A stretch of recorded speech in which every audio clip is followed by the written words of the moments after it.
Movie की शुरुआत में एक आदमी को मोटरसाइकिल से आते हुए दिखाया गया है जो एक जगह रुककर रोड से नीचे चला जाता है। कुछ देर बाद वो एक लड़की को अपने कंधे पर उठाकर बाहर लाता है और उसे वैन में डाल देता है। फिर उस लड़की को एक कमरे में रखा जाता है जो पूरी तरह से व्हाइट कलर की रोशनी में ग्लो कर रहा था। अब वहाँ एक और लड़की होती है जो पूरी तरह से नेकेड थी। वो पहले वाली लड़की के सारे कपड़े उतारकर खुद पहनने लगती है। फिर उसे उस लड़की के बॉडी पर एक चींटी दिखाई देती है जिसे वो बहुत गौर से देखने लगती है। तभी बाहर एक स्पेसशिप दिखाई देता है जो कुछ समय बाद वहाँ से चला जाता है। दरअसल ये लड़की एक एलियन है जिसे वो स्पेसशिप अभी अभी धरती पर छोड़कर गया था। उसके बाद वो उसी वैन में बैठ जाती है जिस वैन से उस मोटरसाइकिल वाले आदमी ने पिछली रात उस अननोन लड़की को यहाँ लाया हुआ था। दरअसल वो मोटरसाइकिलिस्ट भी एक एलियन होता है जो इस लड़की के काम में मदद करता है। अब वो लड़की शॉपिंग मॉल से अपने लिए कुछ कपड़े और मेकअप का सामान खरीदती है, जिसके बाद वो वैन में बैठकर सिटी के चक्कर लगाने लगती है और रास्ते में जाते हुए लोगों को ऑब्जर्व करने लगती है। कुछ देर बाद वो एक आदमी से किसी जगह का एड्रेस पूछती है और उसे भी लिफ्ट देने का ऑफर करती है। बातों बातों में वो आदमी बताता है कि वो एक इलेक्ट्रिशियन है और इस शहर में अकेला रहता है। अब अगले सीन में वो लड़की वैन में अकेली होती है और फिर से रास्ते से जाते हुए लोगों को ऑब्जर्व करने लगती है। उसके बाद वो एक और आदमी को लिफ्ट देती है और बातों बातों में उससे फ्लर्ट करने लगती है। वो लड़का भी इसकी तारीफ करने लगता है और उससे अट्रैक्ट होने लगता है। फिर वो उसे एक घर में लेके जाती है जहाँ पूरा अंधेरा होता है। वो धीरे धीरे अपने कपड़े उतारते हुए उसे सिड्यूस करते हुए आगे जाने लगती है और वो आदमी भी उसे फॉलो करते हुए अपने कपड़े उतारने लगता है।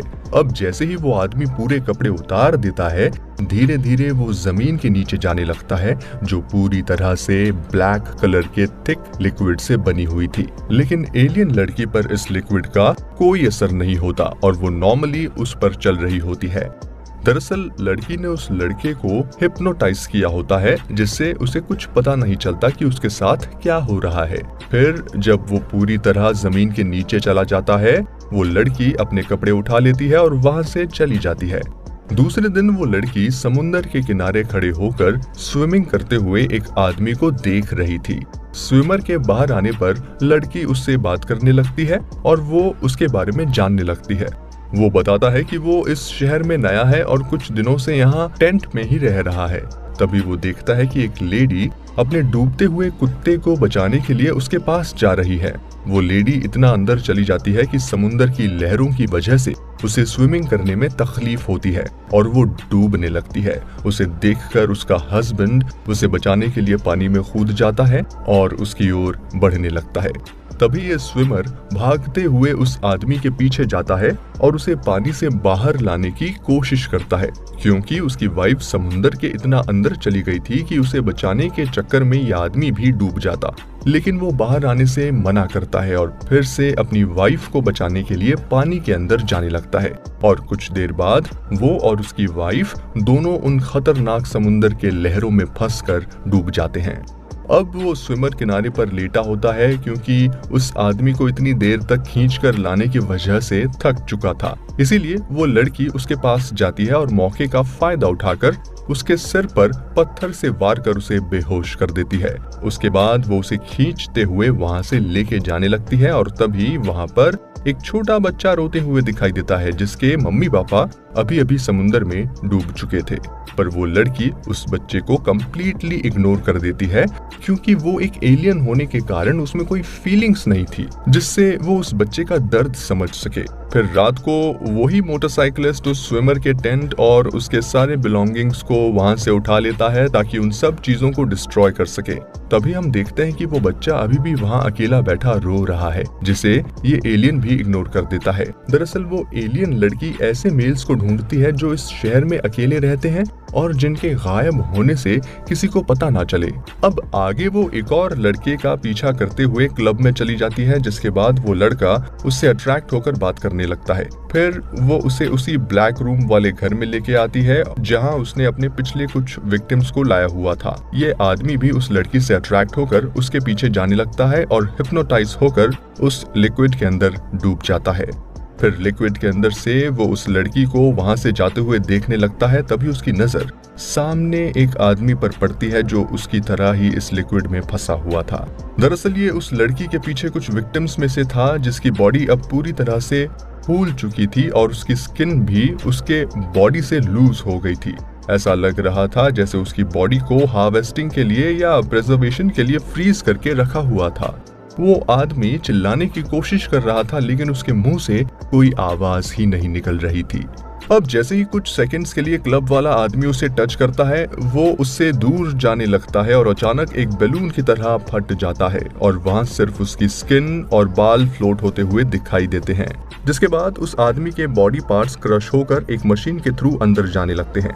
अब फिर से वो लड़की अपने अगले शिकार के लिए निकल पड़ती है और जब वो एक सिग्नल पर रुकी होती है तभी एक फ्लावर्स बेचने वाला आदमी उसे फ्लावर देके कहता है कि ये उस कार में बैठे आदमी ने उसके लिए भेजे हैं। वो उन फ्लावर्स को ले लेती है और देखती है कि उस पर खून लगा हुआ था। दरअसल वो खून फ्लावर बेचने वाले आदमी का था जिसके हाथ पर कांटे चुभे थे और वो उसे बैंडेज करवा रहा था। वो कंफ्यूज हो जाती है क्योंकि शायद उसने पहली बार खून देखा था। उसके बाद वो रेडियो पर न्यूज सुनती है कि पुलिस को बीच पर एक आदमी की डेड बॉडी मिली है और उसकी वाइफ और 18 महीने का बच्चा मिसिंग है। ये समझ जाती है कि वो वही फैमिली है जिसे उसने कुछ दिन पहले देखा था। अब यहाँ पर उसमें कुछ फीलिंग्स एंड इमोशंस डेवलप होने लगते हैं कि शायद उसने उस बच्चे के साथ बुरा किया था।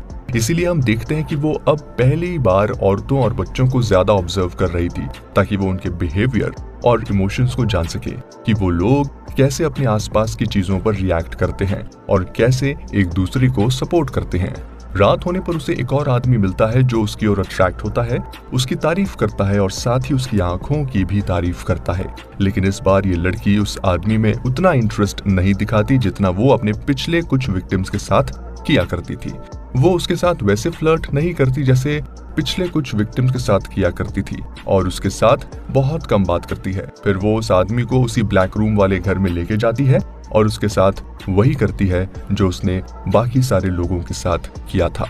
अब वो मोटरसाइकिलिस्ट उस एलियन लड़की की आंखों को बहुत ध्यान से ऑब्जर्व करने लगता है, ये देखने के लिए कि शायद उसमें भी कोई ह्यूमन फीलिंग्स डेवलप ना हो रही हो, क्योंकि उसे किसी तरह पता चल गया था कि उस आदमी ने इसकी आंखों की तारीफ की थी जो शायद पहली बार हुआ था। लेकिन फिर सब ठीक लगने पर वो वहां से चला जाता है। अब वो लड़की चलते चलते एक जगह गिर जाती है, तभी कुछ लोग आकर उसकी मदद करते हैं।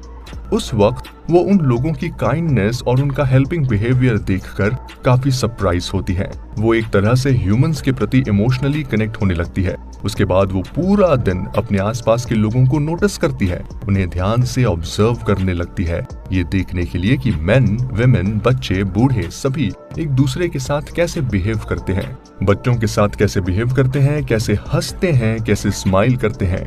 धीरे धीरे उसमें फीलिंग्स डेवलप होकर वो लोगों की इमोशंस को समझने लगती है। अब रात में वो एक और आदमी को एड्रेस पूछने के बहाने से उसे अपनी वैन में लिफ्ट देती है। ये आदमी डिसफिगर्ड होता है जिस कारण उसका कोई फ्रेंड या गर्लफ्रेंड नहीं होती। वो इस लड़की की तरफ भी अट्रैक्ट नहीं होता और ना ही उसकी तरफ देखता है। लड़की नोटिस करती है कि यह आदमी बाकी लोगों की तरह नहीं है जो उसे सेडक्टिव नजरों से देखते थे, लेकिन अपने काम को पूरा करने के लिए वो लड़की आखिर किसी तरह से उसे सिड्यूस करने में कामयाब हो जाती है और उसे उस ब्लैक रूम में ले जाकर उस लिक्विड के अंदर भेज देती है। फिर उस रूम से बाहर आते वक्त वो काफी देर तक मिरर में अपनी आंखों को घूरने लगती है। उसे फील होता है कि उसने उस आदमी के साथ गलत किया जो बाकी लोगों की तरह नहीं था। तभी वहां डोर की ग्लास के पास उसे एक मक्खी दिखाई देती है जो बाहर जाने की कोशिश कर रही थी। वो सोचने लगती है कि उस आदमी को भी लिक्विड के अंदर ऐसा ही फील होता होगा, इसीलिए वो उसे छोड़ देती है और खुद भी अपने वैन में बैठकर वहां से चली जाती है। वो आदमी भागते हुए अपने घर की तरफ जा रहा होता है कि तभी उस मोटरसाइकिलिस्ट को किसी तरह इस बारे में पता चल जाता है और वो उसे पकड़कर अपने साथ लेके जाने लगता है। दूसरी तरफ वो लड़की वैन से जाते वक्त नर्वस दिखाई देती है क्योंकि उसने अपने लोगों के साथ गद्दारी की थी और उसे डर था कि वो लोग उसे मार देंगे। इसीलिए वो वैन को एक जगह छोड़कर चलकर जाने लगती है और एक रेस्टोरेंट में जाकर केक ऑर्डर करती है, लेकिन उसकी एलियन बॉडी उस केक को डाइजेस्ट नहीं कर पाती और वो वहां से चली जाती है। अब उसे अनकंफर्टेबल और रेस्टलेस देख एक आदमी उसकी मदद करने के लिए ऑफर करता है और उसे अपने घर लेके जाता है। फिर वो आदमी उसे खाना ऑफर करता है, लेकिन वो खाने को मना कर बहुत ध्यान से टेलीविजन देखने लगती है। वो टीवी पर चल रहे ह्यूमर को समझने लगती है और लोगों को ऑब्जर्व करने लगती है। उसके बाद रेडियो पर चल रहे म्यूजिक को सुन वो अपनी उंगलियों से टैप करने लगती है और म्यूजिक को फील कर रही होती है। फिर वो एक बड़े मिरर के सामने नेकेड खड़े होकर अपनी बॉडी को बहुत केयरफुली और क्लोजली ऑब्जर्व करने लगती है, क्योंकि वो पहली बार अपनी पूरी बॉडी देख रही थी। उसके बाद वो उस आदमी के साथ इंटीमेट होने लगती है, पर इंटरकोर्स के दौरान उसे अजीब फील होने लगता है, इसीलिए वो उसे रोक देती है, क्योंकि शायद वो इस प्रोसेस से बिल्कुल अनजान थी और उसे डर भी था कि उस आदमी को उसकी असलियत पता चल जाएगी। इसीलिए वो वहां से चली जाती है और उस मोटरसाइकिलिस्ट से बचने के लिए जंगल में जाकर रहने का सोचती है। वहीं दूसरी ओर वो मोटरसाइकिलिस्ट अपने 3 और एलियन साथी से मिलकर उस लड़की को ढूंढने के लिए कहता है। जंगल में उसे एक और आदमी मिलता है जो वहां लकड़ियां काटने का काम करता था। जंगल काफी बड़ा और बारिश होने की वजह से स्लिपरी होने के कारण वो उसे संभल कर जाने को कहता है। फिर वो लड़की वहां रहे एक कॉटेज में शेल्टर लेती है और सो जाती है। कुछ देर बाद आंख खुलने पर वो देखती है कि वही आदमी उसे मॉलेस्ट करने की कोशिश कर रहा है, इसीलिए वो वहां से भागने लगती है, पर वो आदमी उसे पकड़ लेता है और उसका रेप करने की कोशिश करता है। जब वो उसके कपड़े फाड़ने लगता है तो उसके हाथों पर ब्लैक कलर का कुछ ग्रीस जैसा सब्सटेंस लग जाता है। तभी वो देखकर शॉक हो जाता है कि कपड़ों के साथ उस लड़की की स्किन भी निकल रही थी, जिसके अंदर एक और ब्लैक कलर की स्किन थी। ये देख वो आदमी वहां से भाग जाता है और वो लड़की धीरे धीरे अपनी ह्यूमन स्किन निकालने लगती है और अपने ह्यूमन चेहरे को बहुत ध्यान से देखने लगती है, जिसकी आंखें अभी भी ब्लिंक कर रही थी। फिर कुछ देर बाद वो आदमी वापस आता है और पीछे से उस एलियन पर गैसोलीन डालकर उसे आग लगा देता है। एलियन धीरे धीरे आग में जलने लगती है और आखिरकार खत्म हो जाती है। दूसरी ओर मोटरसाइकिलिस्ट अभी भी उस एलियन को ढूंढने की कोशिश करता दिखाई देता है और मूवी यहीं खत्म हो जाती है। अब हम आपको मूवी की कुछ और बातें क्लियर कर देते हैं।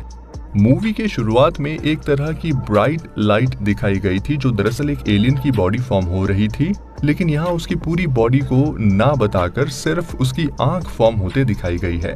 और साथ ही हमें बैकग्राउंड में कुछ वर्ड्स और अल्फाबेट्स की आवाजें भी सुनाई देती हैं जो दरअसल उस एलियन लड़की की होती है और वो इस धरती पर आने से पहले यहाँ की लैंग्वेज सीख रही थी।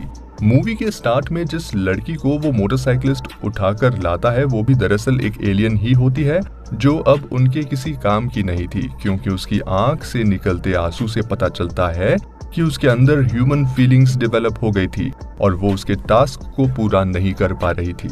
इसीलिए उस एलियन मोटरसाइकिलिस्ट ने उसे अनरिस्पॉन्सिव या कोमा या पैरालाइज स्टेट में भेज दिया था और इसे रिप्लेस करने के लिए नए एलियन लड़की को धरती पर भेजा गया था। और जिस तरह इस एलियन लड़की का काम था कि वो इंसानों को उस लिक्विड तक ला सके, उसी तरह उन एलियन मोटरसाइकिलिस्ट का काम था कि वो इस एलियन लड़की पर नजर रख सके और उसके पकड़े हुए विक्टिम्स का एविडेंस मिटा सके।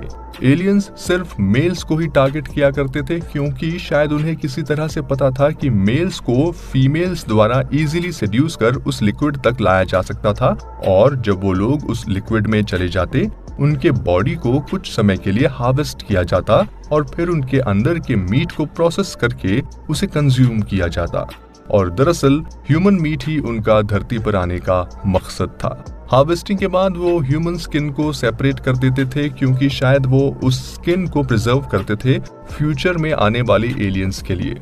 इसके अलावा मूवी में 3 और मोटरसाइकिलिस्ट्स को दिखाया गया है, जिसका ये मतलब हो सकता है कि जिस तरह वो मोटरसाइकिलिस्ट को नए एलियन लड़की पर वॉच रखने के लिए कहा गया था, उसी तरह उन तीनों मोटरसाइकिलिस्ट को भी दूसरे किसी एलियन लड़कियों पर वॉच रखने के लिए कहा गया हो। यानी यहाँ ये पॉसिबिलिटी हो सकती है कि वहाँ पर और भी एलियन लड़कियां प्रेजेंट थी जो लोगों को शिकार बनाती होगी।